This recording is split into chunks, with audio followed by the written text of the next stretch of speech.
Now, the global economy is facing a mix of slowing demand, shifting trade flows, and diverging monetary policies. Central banks are balancing inflation risks against weaker job markets, while trade tensions add to uncertainty.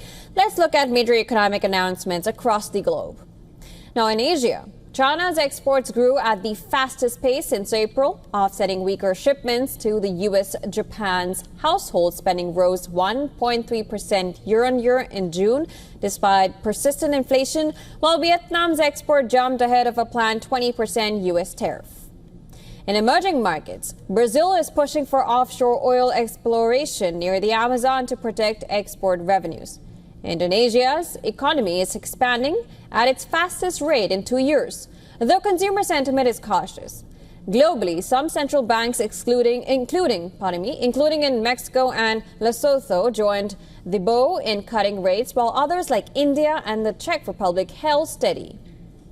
In Europe, the Bank of England cut interest rates to 4%, the lowest in more than 2 years. It was a historic 5-4 split that required a second round of voting for the first time in its 28 years of history. In Germany, industrial production saw its steepest fall in 11 months, fueling recession concerns in Europe's largest economy. In the U.S., policy and economic signals are pulling in different directions.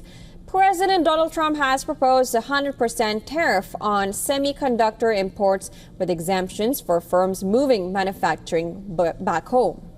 Meanwhile, the services sector stalled in July, prompting firms to cut jobs. Consumer debt stress is rising sharply, with serious delinquencies hitting the highest since early 2020. Now, this is driven by a record surge in past due student loans that the New York Fed warns will likely keep climbing.